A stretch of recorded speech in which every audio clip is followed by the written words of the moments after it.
तो 10th के अंदर अपन स्टार्ट करेंगे आज चैप्टर नंबर 3। ठीक है। अगर मैं पूरी यूनिट को देखूं जो कि अलजेब्रा के अंदर आती है, जिसके अंदर अपना 20 मार्क्स का ही अलजेब्रा रहता है। चैप्टर नंबर 2, 3, 4 और 5, ये 4 चैप्टर 20 नंबर के हैं और उसमें ये 3rd चैप्टर है और बेहद इंपॉर्टेंट और बढ़िया चैप्टर है। तो बच्चों करना तो है और बहुत अच्छे तरीके से करना है। और अगर कोई तुम्हें ऐसे करवा दे कि बोर्ड के अंदर सारे सवाल बिना किसी और किताब को पढ़े हो जाएं, तो भैया वो मैं आपको करा दूंगा। ठीक है। तो अपने इस भाई पे, अपने सर पे, जो मुझे आप मानते हो, भरोसा रखिए और कॉन्सेप्ट्स को अच्छे से बिल्ड करिए और फिर हम कराएंगे आपको बढ़िया बढ़िया सवाल।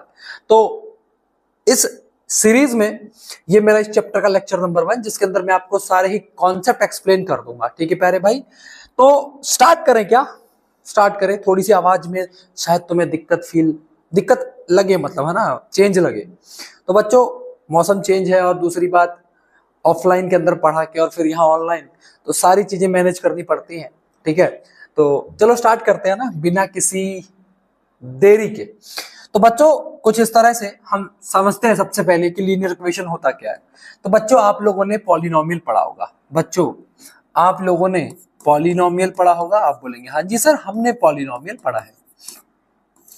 अच्छा, पॉलिनोमियल ऐसा polynomial whose degree is 1, polynomial whose degree is 1 is called linear polynomial, is called linear polynomial। प्यारे भाई बहुत ध्यान समझना, एक एक चीज हम आराम से बहुत प्यार से समझना। ठीक है। अब आपके सामने जैसे मैं एक पॉलिनोमियल ले रहा हूं x+3। ठीक है। अब यहां पर इसकी डिग्री का मतलब होता है जो वेरिएबल दे रखा है उसकी पावर कितनी है। ठीक है। तो ये जो आपको वेरिएबल दे रखा है इसकी पावर 1 है, इसकी पावर क्या है? 1 है। तो इसकी जब पावर 1 है, यहां पर वेरिएबल की पावर अगर 1 है, तो इसको हम क्या बोलेंगे? इसको हम यही तो बोलेंगे लीनियर पॉलिनोमियल, लीनियर पॉलिनोमियल। ठीक है। तो यहां से समझाता हूं मैं आपको लीनियर पॉलिनोमियल के बाद लीनियर इक्वेशन क्या होता है। ठीक है। लीनियर पॉलिनोमियल के बाद लीनियर इक्वेशन क्या होता है, बहुत ध्यान समझना। जैसे मैंने यहाँ पर केवल x+3 लिखा है। ठीक है, x+3 लिखा है, लेकिन बच्चों अगर मैं x+3 को इक्वेट कर दूं 0 के साथ, तो ये मेरा इक्वेशन बन जाएगी। ये मेरी क्या बन जाएगी? इक्वेशन। इक्वेशन का मतलब आपने इसको इक्वेट कर दिया 0 से। ठीक है। तो ये आपकी होगी लीनियर इक्वेशन। ये क्या हो गई? Linear equation. अब जो बच्चे बहुत ऑब्जर्वेशन पर बहुत ध्यान रखते हैं, ठीक है, तो वो समझ गए होंगे कि भैया ये लीनियर इक्वेशन है, भैया ये लीनियर इक्वेशन है। वो बहुत अच्छे से समझ गए होंगे, आप भी समझ गए इस बात को, मुझे पता है। ठीक है। नहीं समझे तो समझ लो, अगर किसी लीनियर पॉलिनोमियल जिसकी डिग्री 1 होती है उसको हमने अगर 0 से इक्वेट कर दिया तो वो आपका लीनियर इक्वेशन बन गई। सिंपल सी बात है, बहुत अच्छे समझ गए होंगे। ठीक है, क्लियर है? बहुत बढ़िया, समझ में आ गया, बहुत बढ़िया। चलो अब बच्चों बहुत ध्यान देखना। अब अगर यहाँ चैप्टर का नाम है linear pair of linear equations. ठीक है, इन टू वेरिएबल। अब सुनना, यहाँ वेरिएबल का मतलब होता है ए से जेड तक अगर मैथमेटिक्स में आ जाए, है ना। मैथमेटिक्स में जहां ABCD मैच हो गई उसको हम अलजेब्रा कह देते हैं। बट बच्चों देखना, ये लीनियर इक्वेशन है। ठीक है, ये लीनियर इक्वेशन है।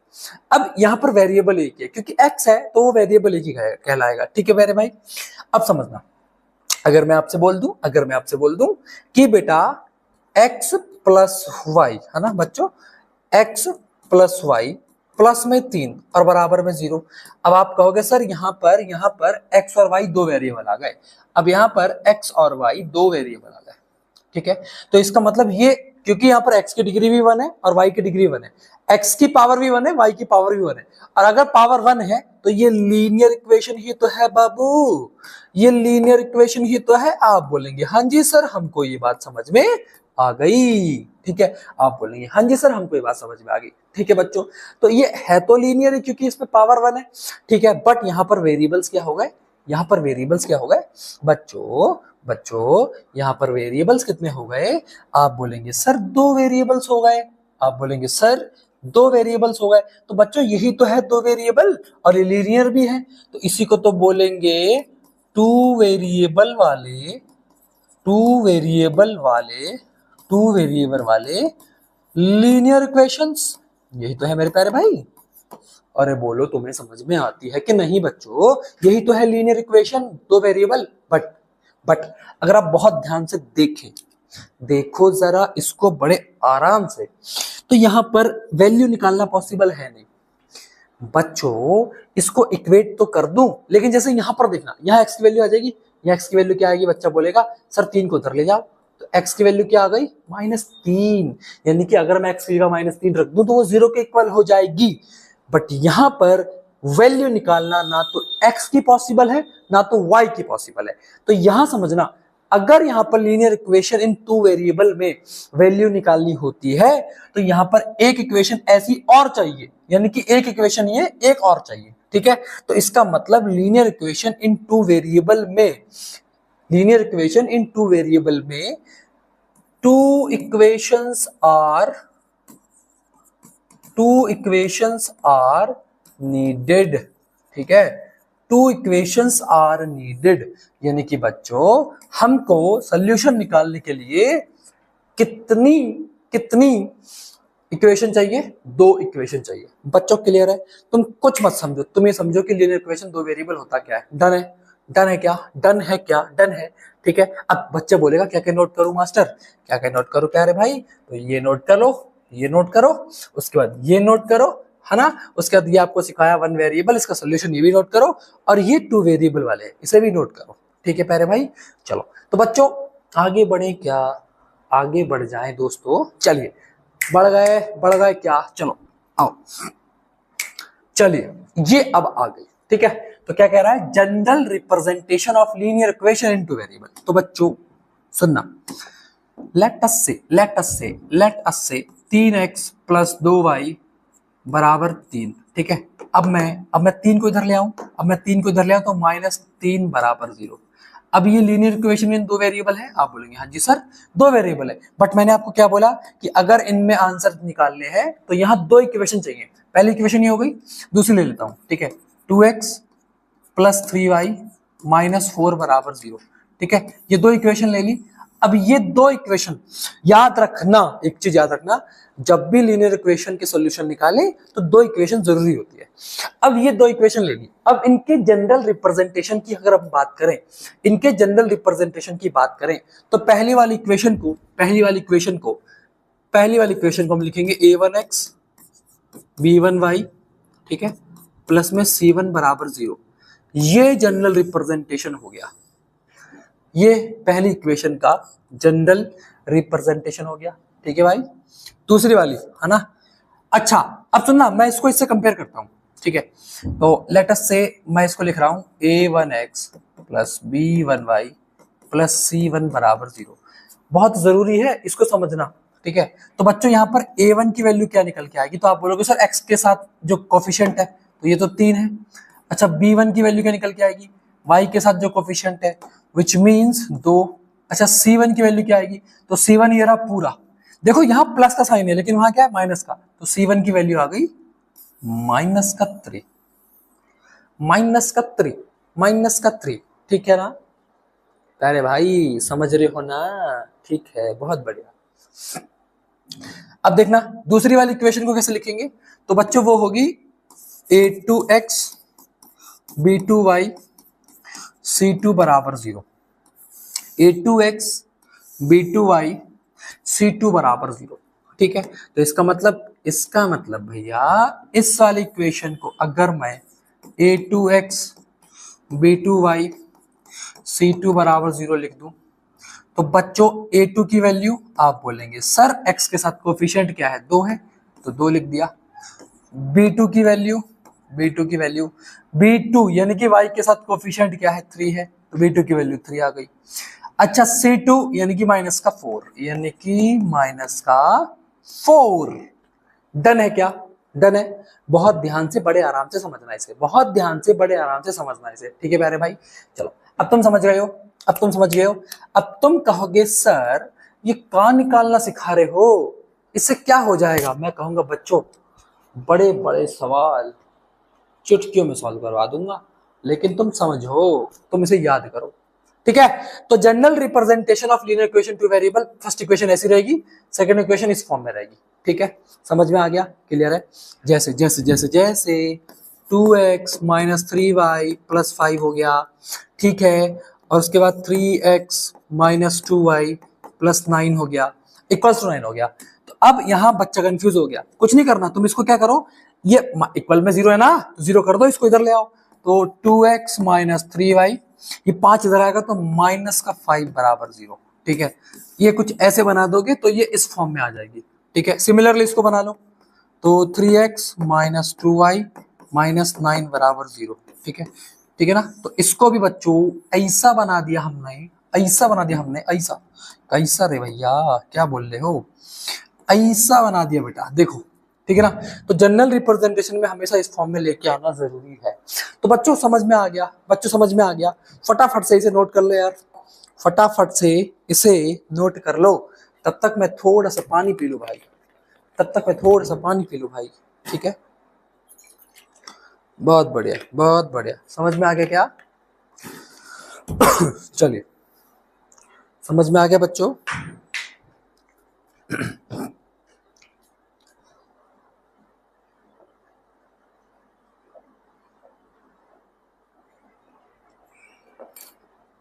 चलिए आगे बढ़े, चलो। अब सुनना, अब सुनना, अब हमको एक्चुअल में, अब हमको एक्चुअल में, अब हमको एक्चुअल में, चलिए, अब हमको एक्चुअल में सॉल्यूशन निकालने हैं, सॉल्यूशन। अब कुछ बातें बहुत ध्यान समझना, सुनना। अब यहां पर पेयर होगा, pair of linear equation, pair of linear equations into variable. ठीक है, pair of linear equation into variable. अब यहां पर x और y की कुछ ना कुछ वैल्यू तो होगी, x और y की कुछ ना कुछ वैल्यू तो होगी।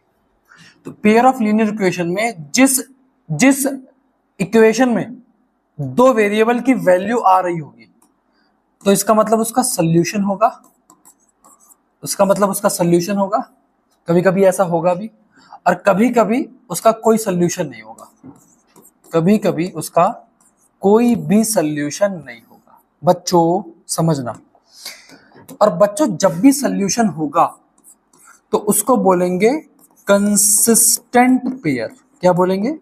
Consistent pair of equation. क्या बोलेंगे? Consistent pair of equation. ठीक, consistent pair of equation, clear है? जिसका सॉल्यूशन होगा उसको कंसिस्टेंट पेयर बोलेंगे, और जिसका सॉल्यूशन नहीं होगा उसको बोलेंगे इनकंसिस्टेंट पेयर। क्या बोलेंगे? Inconsistent pair. बहुत ध्यान समझना, जिसका सॉल्यूशन होगा उसको कंसिस्टेंट पेयर, और जिसका सॉल्यूशन नहीं होगा उसको inconsistent pair. No matter solution एक है या दो, नो मैटर सॉल्यूशन एक है या दो, क्योंकि कभी कभी ना कंसिस्टेंट पेयर में एक सॉल्यूशन आएगा, एक सॉल्यूशन का मतलब एक्स की वैल्यू 3 है तो 3 ही रहेगी, एक्स की वैल्यू 2 है तो 2 ही रहेगी। एग्जांपल दूं, सुनना। अगर मैं आपसे बोलूं x प्लस वाई की वैल्यू 5 आए, तो x की वैल्यू 1 भी आ सकती है, तो y की 4 आएगी। x की वैल्यू अगर मैं 2 लूं, y की 3 आएगी, और x की वैल्यू अगर मैं 3 लूं तो y की 2 आएगी। ये तो ठीक कंडीशन जब मैं इसके सॉल्यूशन निकाला, सॉल्यूशन है ना, बहुत सारे सॉल्यूशन आ रहे हैं, तो इसका मतलब कभी कभी बहुत सारे सॉल्यूशन भी आएंगे और कभी कभी एक। अब देखना एक कब आएगा, सुनना। अगर मैं आपसे ये बोलूं, अगर मैं आपसे ये बोलूं कि x प्लस वाई तो 5 होगा, x प्लस वाई तो 5 होगा, लेकिन y माइनस एक्स 2 होना चाहिए, y माइनस एक्स 2 होना चाहिए, तो इसका मतलब ये हुआ, इसका मतलब ये हुआ कि प्यारे भाई इसमें डिफरेंस 2 आना चाहिए। तो डिफरेंस 2 कब आएगा? तो डिफरेंस 2 2 और 3 की वैल्यू पा सकता है। तो कहने का मतलब ये, इसको छोड़ दो, तुम ना कंफ्यूज हो जाओगे, तुम बेटा कंफ्यूज हो जाओगे, तुम बेटा कंफ्यूज हो जाओगे। तुम फिलहाल ये समझो, कभी कभी सॉल्यूशन एक सॉल्यूशन आएगा और कभी कभी बहुत सारे सॉल्यूशन आएंगे। तो कभी कभी, कभी कभी मेरे दिल में ख्याल आता है कभी कभी मैनी सॉल्यूशन होंगे, कभी कभी वन सॉल्यूशन होगा। अच्छा, जब वन सॉल्यूशन होगा तो सॉल्यूशन को हम क्या बोलेंगे? यूनिक सॉल्यूशन बोलेंगे। क्या बोलेंगे? Unique solution. और कभी कभी कोई सॉल्यूशन नहीं होगा तो भैया ठीक है, इसको पता लग गया हमको कि ये नो सॉल्यूशन है, इसका हमको पता लग गया कि ये नो सोल्यूशन है। ठीक है, तो बच्चों ये हमको पढ़ना है, इस चैप्टर में हमको यही पढ़ना है कि कब सोल्यूशन होगा कब नहीं होगा। सोल्यूशन का मतलब एक्स और वाई की वैल्यू, सोल्यूशन का मतलब एक्स और वाई की वैल्यू, कंफ्यूज मत होना। ठीक है, चलिए तो बच्चों इसे नोट करिए, तो बच्चों इसे नोट करिए और मेरे साथ चीजों को पढ़िए, मेरे साथ चीजों को पढ़िए। चलो अब समझते हैं हम इस चीज को, graphical method of solution of pair of linear equation. ठीक है, तो बच्चों सॉल्यूशन का मतलब समझ में आया, मैं एक बार और समझा देता हूं मैं एक बार और समझा देता हूं। चलो, अगर बच्चों मैं आपसे ये बोलूं कि 2x प्लस वाई बराबर 40 है, ठीक है, तो यहां पर x की वैल्यू को मैं 20 रख सकता हूं और y की वैल्यू को 10 रख सकता हूं, तो 20 दूनी 40, अच्छा न न न न न न न बच्चा x की वैल्यू 15 रखो, तो 15 दूनी 30 प्लस 10 40 आ गया, तो x की वैल्यू यहाँ पर 15 और 10 हो सकती है। तो इन इक्वेशंस में ये जो x और y की वैल्यू निकलेगी, इन इक्वेशंस में ये जो x और y की वैल्यू निकलेगी, इन्हें हम सोल्यूशन कहते हैं, इन्हें हम सोल्यूशन कहते हैं। तो value of variables in a linear equation is known as solution. Clear, बहुत बढ़िया। चलो अब इनको निकालने के ग्राफ मेथड, इनको निकालने का ग्राफ मेथड, इनको निकालने का ग्राफ मेथड। ठीक है बच्चों, दो इक्वेशन ले लेते हैं, दो इक्वेशन ले लेते हैं, 2x plus y, 2x plus y is equal to 7। ठीक है, पहली इक्वेशन ले ली, बहुत बढ़िया। उसके बाद x plus 2y is equal to 5। बच्चों बहुत ध्यान देखना, ये इक्वेशन नंबर 1 है, इसको मैं इक्वेशन नंबर 1 लिख रहा हूं और ये इक्वेशन नंबर 2 है। बच्चों समझा रहा हूं आपको, ठीक है बच्चों, देखो रटना मत, ध्यान बहुत अच्छे से समझना इसे, एक बार समझ गए जिंदगी में दोबारा पढ़ने की जरूरत नहीं पड़ेगी, एक बार कॉन्सेप्ट क्लियर हो जाएंगे। ठीक है, चलिए देखिएगा, ये जो इक्वेशन नंबर 1 है और ये इक्वेशन नंबर 2 है। ठीक, अब इसके हम सोल्यूशन निकालेंगे बट बाय यूजिंग ग्राफ। ठीक, अब हम ग्राफ ले लेते हैं, सबसे पहले हम ग्राफ ले लेते हैं। ठीक है, सबसे पहले हम ग्राफ ले लेते हैं कुछ इस तरह से, ये आपकी एक्स एक्सिस होती है, ये पॉजिटिव एक्स, ये नेगेटिव एक्स, और उसके बाद ये वाई एक्सिस होती है जिसमें ये वाई माइनस का होता है और ये प्लस का वाई। अब आप यहां से ये वाली इक्वेशन उठाइए, 2x प्लस वाई बराबर 7।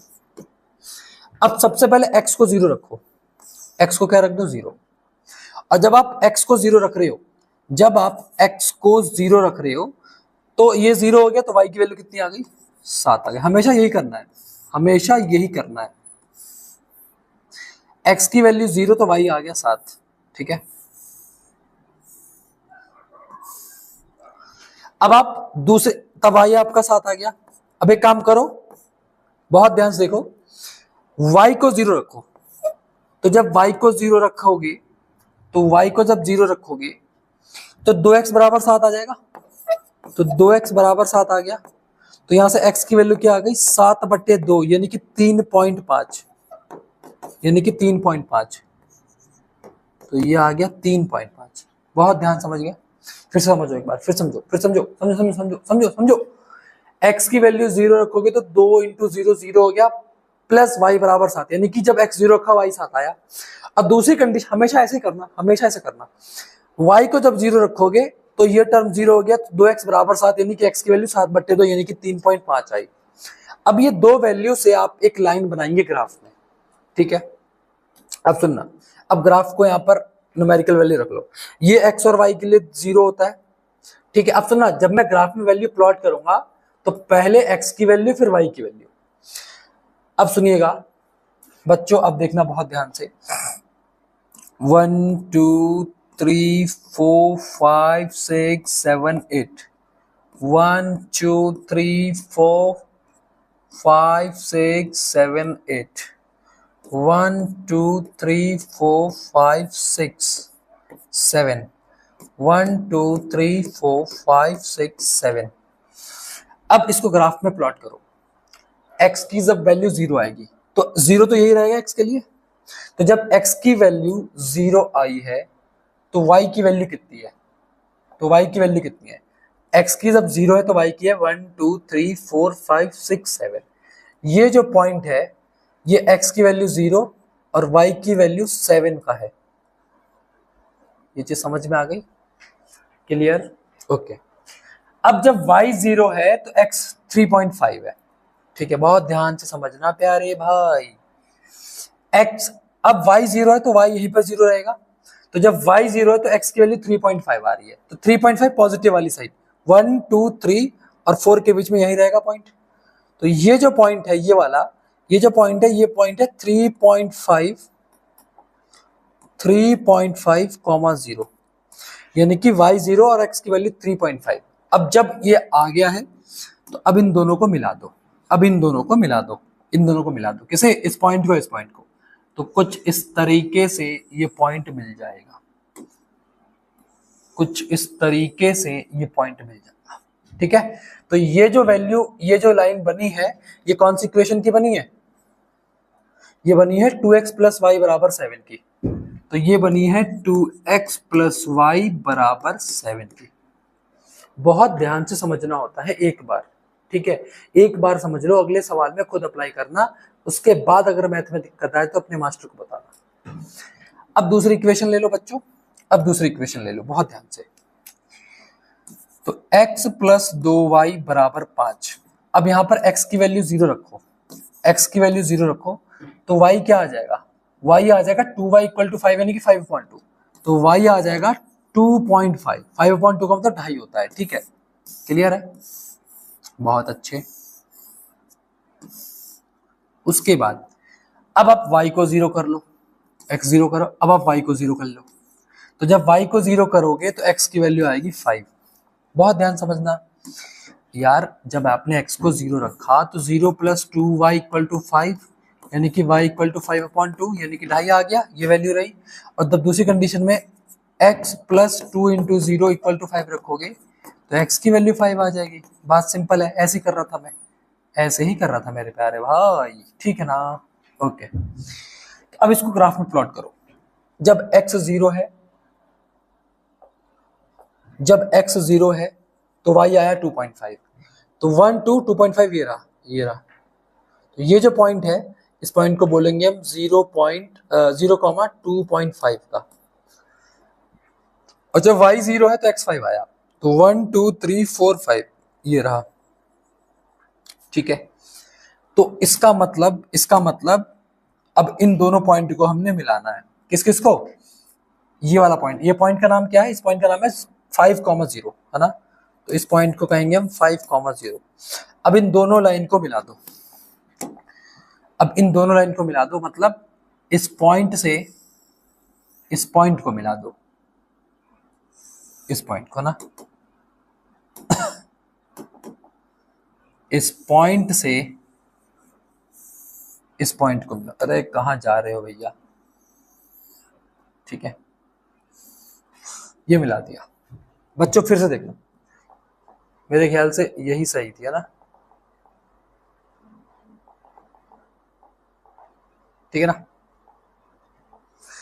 अब देखो ये वाला पॉइंट और ये वाला पॉइंट मिलाना। ठीक है यार, वो थोड़ी लाइन सीधी नहीं हो रही, मैं इसलिए सोच रहा था कि भाई लाइन सीधी हो जाए ना, लाइन सीधी हो जाए तो बच्चों को प्रॉब्लम ना हो। कुछ ऐसे लो भाई, अब सीधी हो गई। ये जो लाइन जा रही कौन सी इक्वेशन की है? x plus 2y is equals to 5। तुम ग्राफ बनाना सीख गए? ये बताओ, तुम ग्राफ बनाना सीखे नहीं सीखे? तुम बताओ, ग्राफ बनाना सीखे नहीं सीखे? बाकी सब भाड़ में जाए। तुम ग्राफ बनाना सीखे नहीं सीखे ये बताओ। ठीक है, तो कुछ ऐसे ग्राफ बनेगा, कुछ ऐसे ग्राफ बनेगा। अब समझना, समझ गए? बहुत बढ़िया। अब देखो, अब एक्चुअल में जहां दोनों लाइनें मिल रही हैं, ये वाला जहां दोनों लाइनें मिल रही हैं, यहां पर x की वैल्यू क्या आ रही है? देखो 3 आ रही है, क्योंकि 3 के ऊपर ही तो आ रही है। और y की देखो क्या आ रही है? 1। x एक्सिस में x की वैल्यू, y एक्सिस में y की वैल्यू। तो y की वैल्यू कितनी आ रही है? 1 आ रही है। अब एक्चुअल में ये जो यहाँ पर x और y दो वेरिएबल दिए हैं, इनकी यही वैल्यू है। भाई चेक कर लो इस चीज को ध्यान से कि 3 और 1 जो है ना, यही आंसर आएगा। देखो ध्यान से, x की जगह 3 रखूंगा, 3 दूनी 6 प्लस 1 7 आ गया आंसर। ठीक है, अब उसके बाद देखो x की वैल्यू 3 आई, y की 1 आई, 3 प्लस 2 इंटू 1 2, 3 प्लस 2 5, यही आंसर आएगा। तो इसका मतलब ग्राफ में कुछ इस तरीके से मैं सोल्यूशन निकाल सकता हूं। ग्राफ में मैं कुछ इस तरीके से सोल्यूशन निकाल सकता हूं। अरे बात समझ में आई? अब इसका मतलब इस ग्राफ में मुझे कितने सोल्यूशन मिले? एक ही सोल्यूशन मिला, इसके अलावा कोई और सोल्यूशन नहीं आ सकता। तो इसका मतलब ग्राफ में ऑन द बेसिस ऑफ है ना, लाइंस ऑन ग्राफ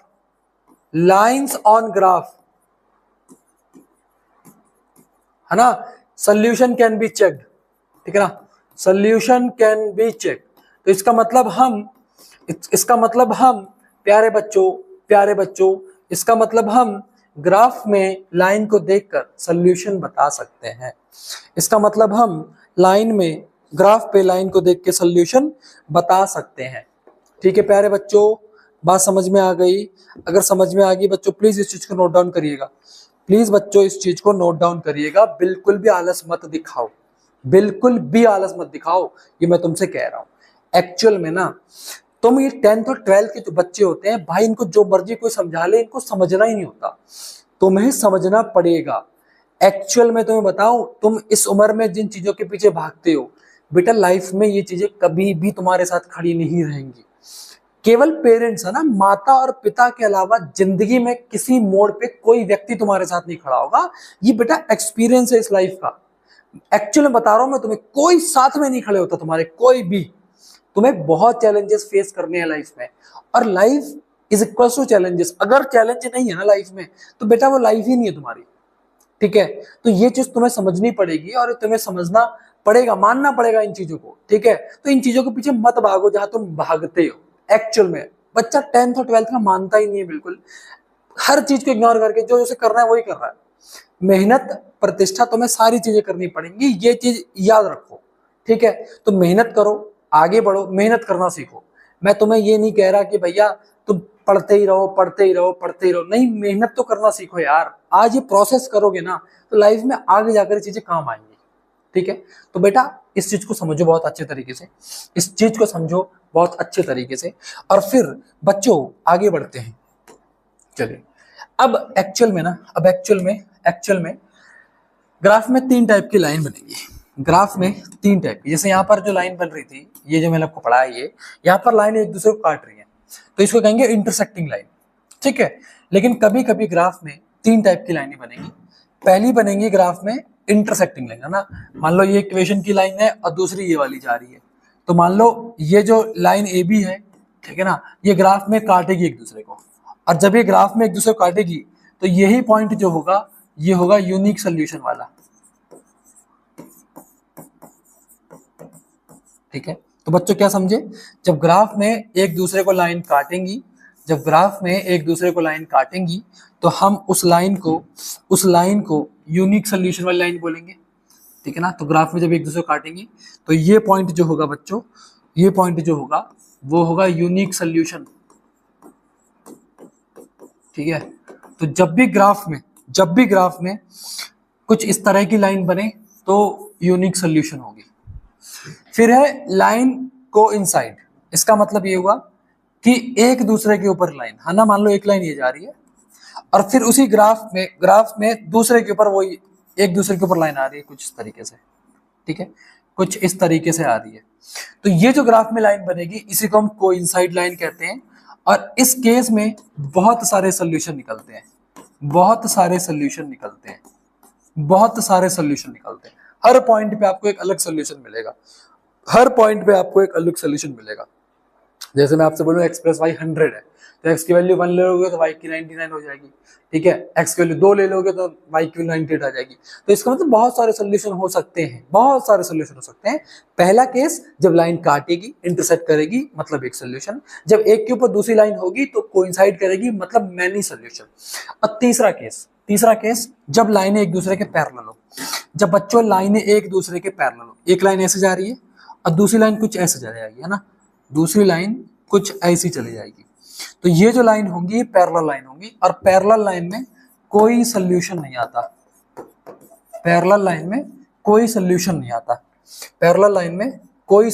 आता, विच मीन्स ये केस आपका आ जाएगा बच्चों, नो सोल्यूशन वाला। ठीक है, ये वाला कौन सा सोल्यूशन है, मैनी सोल्यूशन। और ये वाला केस किसका सोल्यूशन है, मतलब किसका है ये, नो सोल्यूशन। तो 3 पॉइंट आपको मैंने बताए। जीवन में क्लास 10th में जब तक हो, मैं तो कहता हूँ आगे कंपटीशन भी लड़ना है हम लोगों ने, ठीक है, तब भी इस चीज को हम करेंगे, ठीक है ना। तो ये 3 केस आपको पढ़ा है बेटा। जब लाइन इंटरसेक्ट करेगी, ठीक है, तो नो यूनिक सोल्यूशन। जब कोइंसाइड होगी तो मैनी सोल्यूशन। और जब लाइन पैरेलल होगी तो बच्चों क्या समझे, नो सोल्यूशन। ठीक है, ये 3 केस याद हो गए बच्चों, फटाफट से याद करेंगे, फटाफट से ये तीनों केसों को बहुत अच्छे तरीके से याद करेंगे। ठीक है बेटा, आगे बढ़े क्या, बहुत बढ़िया। ठीक है, तो कुछ इस तरीके से हमको चीजें समझनी है। ठीक है बेटा, ओके। अब ये एनसीईआरटी में चार्ट दिया रहता है, इस चार्ट को हमें बहुत अच्छे से समझना है। अब बहुत अच्छे से देखना, बेटा, अब बहुत अच्छे से देखना। अब ये चार्ट दे रखा है, क्या कह रहा है ये चार्ट, ठीक है ना। तो क्या कह रहा है ये चार्ट ये कह रहा है कि लाइन इंटरसेक्ट जब करेंगी तब एक ही सोल्यूशन होता है, जो मैंने यहां बताया अभी, ये बताया जब लाइन इंटरसेक्ट करेंगी एक ही सोल्यूशन होता है। लेकिन इसको रेशियो से पता लगाया जा सकता है, ठीक है, इसको रेशियो से पता लगाया जा सकता है। जैसे अगर मैं आपके सामने एक इक्वेशन लिखता हूं 3x + 2y - 1 = c, और फिर 2x + y, है ना, -4 = 0। अब बच्चों यहां से a1 की वैल्यू आ गई 3, a2 की वैल्यू आ गई 2, b1 की वैल्यू आ गई 2, b2 की वैल्यू आ गई 1, और c1 की वैल्यू आ गई -1, और c2 की वैल्यू आ गई -4। अब अगर मैं a1/a2 रखूं तो a1/a2 कितना हो जाएगा, 3/2। यहां ध्यान दो, b1/b2 रखूं तो क्या हो जाएगा, 2/1, और c1/c2 रखूं मतलब -1/4। बच्चों इसमें पहला और दूसरा रेशियो बराबर है क्या, आप बोलेंगे नहीं। दूसरा और तीसरा रेशियो बराबर है क्या, आप बोलेंगे नहीं। तो ये जब इस तरह से रेशियो बराबर नहीं होंगे, अब यहाँ पर तीनों बराबर नहीं है, तो आप इसमें ढूंढ रहे होगे सर यहाँ पे ऐसे कौन सा केस है, यहाँ पे ऐसा कौन सा केस है। तो बच्चों ये वाला केस है, ठीक है, जब पहला a1/a2 बराबर ना हो b1/b2, ठीक है, और तीसरा केस बराबर भी हो नहीं भी हो, तो आपका इंटरसेक्टिंग लाइन बनेगी। इसका मतलब ये जो इक्वेशन दोनों दे रखी हैं, ये दोनों इक्वेशन को अगर मैं चेक करूंगा तो इनका एक ही सोल्यूशन निकल कर आएगा, इसके अलावा कोई और सोल्यूशन निकल के नहीं आएगा। एग्जैक्ट एक सोल्यूशन निकल के आएगा, और ग्राफ में इसकी जो लाइन बनेगी वो एक दूसरे को इंटरसेक्ट करेंगे।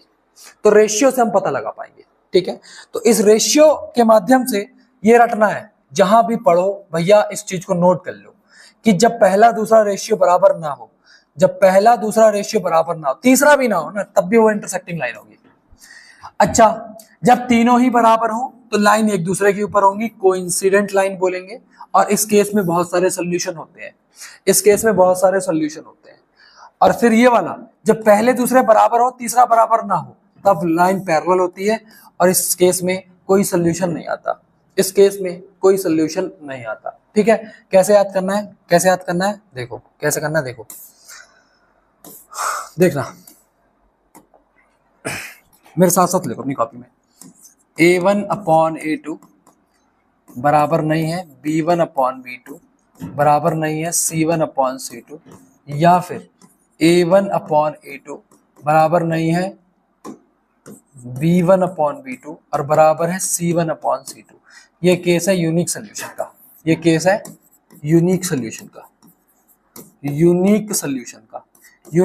का, यानी कि इंटरसेक्टिंग लाइन, यानी कि इंटरसेक्टिंग लाइन, ठीक है।